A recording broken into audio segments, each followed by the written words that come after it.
This episode of Paradigm Profiles is called MS-13 Targets 18th Street. MS-13 gang members all over the country are getting indicted for targeting one of their fiercest rivals, 18th Street. In one of the most recent indictments, over 24 MS-13 gang members and associates were indicted for their roles in orchestrating 5 murders. The reason behind the 5 killings is due to an ongoing rivalry with 18th Street. Once again, this case is playing out like any other case where you have multiple defendants all charged together in the same indictment.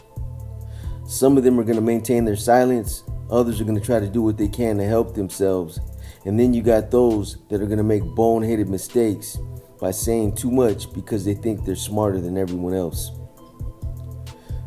3 MS-13 gang members and 1 close associates have admitted to participating in 2 of the last murders that just recently occurred in Anne Arundel, an incorporated area in the Maryland suburbs. Ronald Wicked Sosa, Irvin Cisco Figueroa, Francisco Pancho Peña, and Brenda Diabla Argueta all pled guilty to conspiracy to participate in a racketeering enterprise. Like I told you guys a while back, the RICO Act is becoming the go-to tool that a lot of federal and even state prosecutors are using now. When Congress passed the RICO Act in 1970 to combat organized crime, it was seldomly used, and when it was only selected for some of the bigger cases that involved the Italian mafia. But as time went on, more and more state and federal prosecutors have used it to take down modern-day gang members. RICO, Racketeer Influenced and Corrupt Organizations Act, allows for authorities to punish multiple defendants or gang members who all engage in criminal activity and who are promoting the same objective. For example, RICO law punishes crime bosses who order their subordinates to carry out their criminal activities for them. So instead of just prosecuting the gang members who actually engage in the criminal activity and who personally carry out the overt acts, RICO also allows prosecutors to cast a net and snare the bosses as well. Since the early 80s, RICO has been a tool in the prosecutor's arsenal that's become more and more common these days. The RICO statute eliminates the traditional way prosecutors used to be forced to do all the cumbersome legwork they had to do when constructing some of the more complex gang cases. Now, they have the ability to bypass most of the legal processes that involve long, toilsome investigations, meeting the legal standards that prove wide-range conspiracies, wiretaps, phone taps, etc., etc. This way, the RICO way, they just lump everyone together, show a couple overt acts, demonstrate how everyone's working towards the same objective, and how this benefits them all as a criminal enterprise. For any half-skilled prosecutor, this is cakewalk. In some of the latest cases that have taken place all throughout the West Coast, the East Coast, and all over the country, this transnational gang seems to be setting a new trend. It's targeting immigrant communities in the Washington, D.C. suburbs and other middle-class or lower-class suburbs that are predominantly Hispanic. The 3 MS-13 members and their 1 close associate, Brenda Argueta, are accused of murdering 21-year-old Jennifer Rivera Lopez in September of 2017. After they killed her, they buried her in a shallow grave in Anne Arundel County at a park called Crownsville. The reason Jennifer was targeted is because of her close association and ongoing relationship with several members of 18th Street. Even though Jennifer wasn't a member of MS-13, they considered her to be a close associate, and because of that, they somehow believed that she was being disloyal. Expecting absolute loyalty from civilians or associates is impractical. Jennifer was friends with other females who also associated with members of MS-13 and was even gamed up by some of them. It wasn't like she was deeply involved in criminal activity with these guys. These were young kids who were delusional and had grave misconceptions about what it meant to be a gang member, or to what standards civilians should be held to when it came to associating and interacting with known rivals. When these members of MS-13 found out about Jennifer's personal relationships with these 18th Street gang members, they concocted a plan to kill her. On July 24, 2017, Diabla reached out to Jennifer through social media and made arrangements for them to meet later that evening. Diabla and her MS-13 cohorts knew that their best chances of luring Jennifer into a trap and snaring her was through Diabla. One of the things that Diabla used to entice Jennifer was marijuana. As a side hustle and as a way to make a little extra cash, Jennifer used to sell small amounts of weed. One look at her IG page and this was more than obvious. Most, if not all of her postings were all about weed. Pictures of different strains, quotes about why it was cool to indulge, and her own obvious affinity for it based on all the pictures she had of her smoking it. Diabla told Jennifer that she had access to an endless supply of indoor and grown Godfather OG and King Louis, two of the strongest and most sought after strains in the area. She also told her that since she was a close MS-13 associate, an obvious slight, that she could get her discounted prices and that she could get it at prices that were almost too good to be true. Jennifer was all in and couldn't wait to meet up. Not just because she looked up to Diabla and respected her, but also because of this new potential business venture that she needed to help her out financially. News literally traveled up and down the ranks of MS-13 members in that area that they had got one, that they were in the process of taking out one of their rivals, and that MS-13 would be tasting the blood of victory later that night. By the time this murder and 4 others were perpetrated, over 24 MS-13 members and the group's leader would be facing a multitude of federal charges that included the RICO Act. Staying true to tradition, the kill squad who participated in these murders armed themselves with MS-13's symbolic weapon of choice, machetes and knives. The machetes would be used to hack away at their victims, and then in cases where their victims weren't beheaded or hacked to death with the machetes, the knives were then used to stab them to death. When Diabla and her homeboys jumped in Wicked's 1967 Chevy Impala, they were all in high spirits.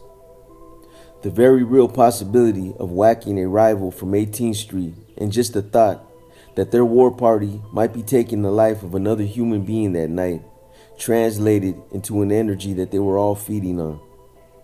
It's a penchant for bloodlust, the quiet before the storm, or the same type of excitement a tribe feels before sacrificing one of its animals for a huge feast. Tonight, Jennifer was on the menu. Unfortunately for her, she had no idea what kind of unforgiving evil she would be in for that night, and just what kind of unrelenting terror that would be unleashed on her. Before Diabla, Wicked, Pancho, and Cisco drove to the location where Jennifer would be waiting, they made a pit stop at a local gas station and picked up a couple 6-packs of Corona beers. This would set the tone and put some of them in the killing mode, as one of them would later describe it. As Wicked's 1967 Blue Impala pulled up to the curb, Jennifer looked at the car and squinted to see if she recognized anyone in it. She had never seen this car before, and she wasn't sure if this was associated with Diabla. When the car's passenger side door swung open and Diabla squeezed out of the back seat, she motioned for Jennifer to come over to the car. The unsuspecting Jennifer still had no reason to think anything was amiss, despite seeing the 3 MS-13 gang members waiting in the car, so she walked over to Diabla and said hello. When the two had spoken earlier, they really didn't talk about where they were going to go or what they were going to do. They just spoke about how Diabla was going to hook Jennifer up and how she was going to get her plugged in with these discounted prices. Diabla then told Jennifer that they had to go to one of her homeboys' houses and that she already had everything lined up. All they basically had to do was go over there and everything else was good to go. When Diabla opened up the passenger door to get in the car, she motioned for Jennifer to get in the back seat with Cisco. When they first pulled up, Pancho was riding shotgun, but now the seating arrangement was about to change. Jennifer slid into the back seat next to Cisco, and then Pancho got in behind her so that she was sitting in between them. Diabla then got into the front seat where Pancho had been sitting when they first pulled up. At first, Jennifer thought this was a little strange. But once Wicked took off and started driving, she relaxed and didn't give it any more thought. Why should she? She didn't have any reason to feel uncomfortable. She was amongst friends, or so she thought. She wasn't the only female in the car either, so there was no reason for her to trip like that. Unfortunately for Jennifer, when it came to being around gang members and how they operated, she wasn't that knowledgeable. She was street smart to a degree, but when it came to gang members and why they did certain things, she was blind and clueless to the lifestyle. Something as simple as a change in the seating arrangement and why Pancho slipped into the back seat instead of getting back into the front seat where he'd been went right over her head. She'd end up finding out soon enough, and in time it would all make perfect sense. But by then it would be too late, and she would then realize how bad of a situation she allowed herself to be put in. Wicked, Cisco, and Pancho were all drinking Coronas and getting themselves in the mood to do the devil's work. Ironically, Wicked put a song on in his car that always got him in the mood to kill. It was a song called Dance with the Devil by Immortal Technique. He turned this song up as loud as it would play and listened intently to the lyrics that he thought were eerily close to what was about to happen to this 18th Street sympathizer. Wicked bobbed his head up and down to the music. The combination of the music and alcohol was putting him in the zone, the kill zone, the work of the devil, or as some of his own homeboys would say, the work of Mara Salvatrucha. When they got close to Crownsville Park, a desolate area that they all agreed would be the perfect safe haven for the nefarious plan that they had all concocted, Diabla used another ruse to get Wicked to stop the car. She said she had to use the bathroom. Of course, this was all scripted. Diabla was all for luring victims into the trap. She was okay with feeding them to the devil. But on the other hand, she had no interest in actually partaking in the actual killing or being right there when it happened. Perhaps she still had a sliver of a conscience that stopped her from being that intimately involved. It had nothing to do with her playing it smart and trying to eschew legal culpability. That didn't make any sense, because just luring the victims to their deaths was almost just as bad as killing them herself. With a Picasso like Diabla, you'd think this was right up her alley and that this type of action was befitting for her. But for whatever reason, this is how it was, and nobody ever had the sense of mind to ask her questions. When Wicked got within a few blocks of Crownsville Park, he pulled over at a local mini-mart so that Diabla could get out and make her exit.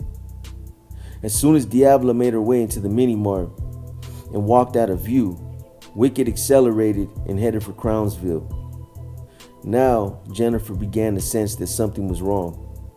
Why were they leaving, and why was she stuck sitting in the middle of Cisco and Pancho in the back seat while Wicked was in the front seat driving by himself? She felt panic begin to set in, and all of a sudden she felt boxed and trapped in. And that's exactly what she was, boxed in and trapped. Just then, both Pancho and Cisco reached down under the seats in front of them, and at almost precisely the same time pulled out machetes. Jennifer asked the trio what was going on and where they were taking her, but nobody said nothing, just cold silence. At this point, Wicked pulled into Crownsville Park and drove to an area that he was familiar with. It was an area that he had been to before. From that point on, everything happened in a vacuum. Wicked, Cisco, and Pancho were completely focused solely on Jennifer and what they were about to do to her. Wicked made it clear before they even picked Jennifer up that he didn't want any blood in his car and that nothing was to happen to her until she was out of his car. When Cisco got out of the car, he told Jennifer to get out, that nothing was going to happen to her as long as she cooperated. Jennifer didn't trust them. She didn't know what to think, but under the circumstances, she didn't want to give them any reason to hurt her either. So she reluctantly complied. She was obviously terrified as Cisco, Pancho, and now even Wicked were standing, holding machetes and watching her. As soon as Jennifer cleared the car door and stepped out of the car, Wicked grabbed a handful of her hair and used all his weight to sling her as far as he could. Jennifer stumbled and tried her best to catch herself from falling to the ground. She sensed that if she did, Something bad was going to happen to her. But she was a small girl. She literally only weighed about 110 pounds, and the force caused her to lose her footing. She never even had a chance to get back to her feet before the first machete came down on her head and anchored itself into her skull. Pancho had to shake the machete's handle from side to side in order for the blade to dislodge itself from her head. The pain had to be excruciating, but the blows just kept coming.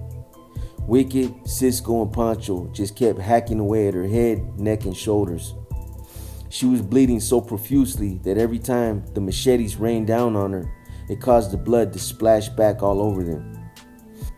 At one point, Pancho and Wicked both pulled out 12-inch hunting knives and began stabbing her until their arms were so tired that they had to stop and switch arms.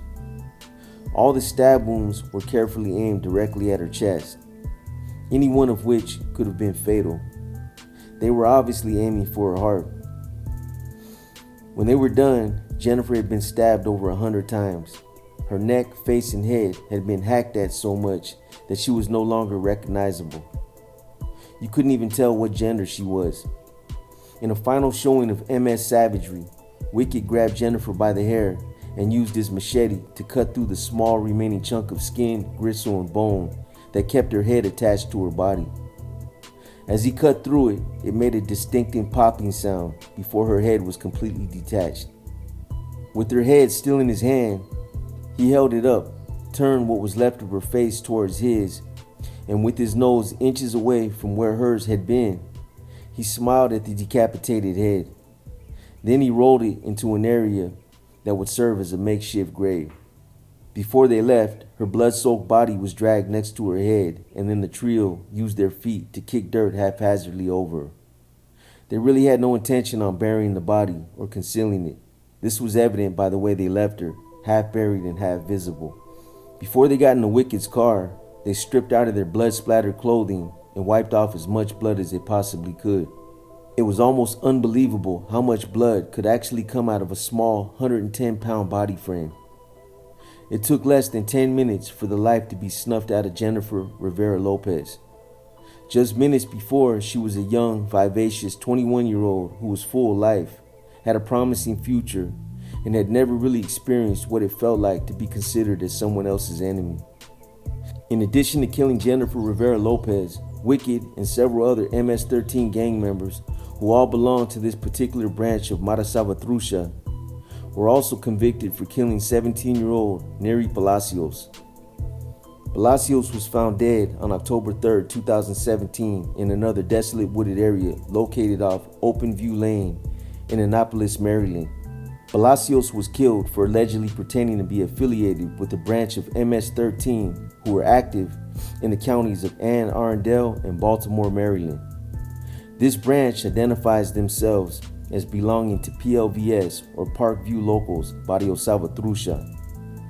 The interesting thing about MS-13 is that it has hundreds and hundreds of subchapters or different subsets that act as subsidiary gangs for MS-13.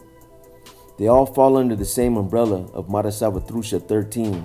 However, they're just split up into smaller gangs and operate like different street gangs all over the country. However, Palacios got caught playing a dangerous game.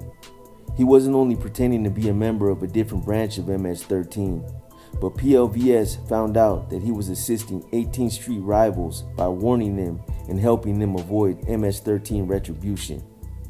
So on August 5, 2017, Wicked, along with members of PLVS, the branch Palacios was suspected of pretending to be affiliated with, met with other gang members at a park called Quiet Waters Park. Some of these guys who showed up at the park knew who Palacios was and obviously knew that he wasn't a member of their hood. One of these guys who used to go to school with Palacios and who was somewhat tight with him was used as a ruse to lure him to the park. When Palacios was within a few minutes of arriving at the park, Wicked and a number of MS-13 gang members hid and took cover in the bushes. And again, staying true to MS-13 tradition, they were all armed with machetes. There was one member of PLVS that didn't have a machete, but instead he had a hammer and he was ready to inflict his own kind of damage. When Palacios finally got to the park, he was dropped off by a friend. Palacios asked him if he wanted to kick back and drink a couple beers with some of his boys, but his friend declined the offer, and this was probably the best choice he made in his life. At the time, there's no way he could have known this, but if he would have stayed back, he would have become collateral damage. When Palacios walked into the park, he was met by the guy he used to go to school with, the same guy that called him earlier that day, and the same guy that ultimately lured him to his death. Palacios barely finished shaking hands with this guy when the first machete split his head open. After that, the blows just kept coming. All he could do to protect himself at that point was to throw up his hands and arms to stop some of the blows. But once they realized what he was doing, they hacked at both of his arms until they were no longer attached to his body. According to court testimony, one of the PLVS members that cooperated testified that seeing Palacios there without his arms was one of the strangest and most bizarre things he had ever seen in his entire life. He said there was a brief time when the hacking momentarily stopped so that one of the PLVS members could pick up Palacios' arms and toss them away from his body, almost in essence as if he was removing the problem that was preventing them from hacking at Palacios' face and head. Both arms were hacked off so he couldn't defend the blows. But the witness stated that the strangest part about watching Palacios laying there without his arms and without a face is that it looked like Palacios was trying to feel around to touch what was left of his face, almost like he didn't understand that it wasn't there, or that he had no arms or no hand to feel for it. He said the whole ordeal just looked like a huge lump of deformed flesh that was still alive and moving. He went on to say that the image will forever be seared into his memory and that it will always haunt him at night. A few days after that trial ended, a 26-year-old Severn man was sentenced to nearly 22 years in prison after he pleaded guilty to racketeering in connection with the gang. He wrote in his plea agreement that he was a program leader for MS-13 within its Parkview Local Salvatrucha or PLVS branch. That story is forthcoming. Paradigm Media News is going to be running a bunch of short stories on some of these different subsets of MS-13 and the current cases that relate to the ongoing conflict they have with 18th Street. These stories are being worked on now, so be looking for them to drop soon. There's plenty of lessons to take away from this story, and I hope some of you have keyed in on them. Of course, the main reoccurring lesson that is often repeated here at Paradigm Media News is stay away from gangs. There's nothing positive to gain from living that type of lifestyle. Again, here's another classic example of how fast supposed loyalty is turned off in this game. These days, it's not really your enemies you need to watch out for. At least you already know where they stand and what time it is. 9 times out of 10, they're just not the ones who are posing a threat. And they're not the ones who are going to snake you or stab you in your back. Nowadays, it's your own people you need to watch out for. The same ones who are preaching unity, carnalismo, advancement, betterment, and respect are the same ones who end up plotting against you. They end up being the ones who are scheming and plotting on how to go about stabbing you, how to take your position, and why you should be removed from the fold. Envy and jealousy will make those that are the closest to you turn into vindictive snakes. Human beings are creatures of habit. We program ourselves to do certain things, and eventually this becomes routine. Whenever there's a break in monotony, pay closer attention to your surroundings and what those changes are. When the climate changes, and I'm not talking about the weather, there's usually a good reason why. I hope you guys have enjoyed this episode of Paradigm Profiles. As I mentioned above, we're currently working on multiple stories that all relate to MS-13, some of their subsets, and other cases that involve the conflict between 18th Street and MS-13. We have other profiles that are also being worked on, as well as a new segment of our platform that's going to be called The Narrative. As always, I want to thank all our viewers, all those that have continued to support us, all of you who keep encouraging us, and just the whole PMN team who keep pushing that positivity. Our motto has been and always will be, without you and without your support, we would cease to exist.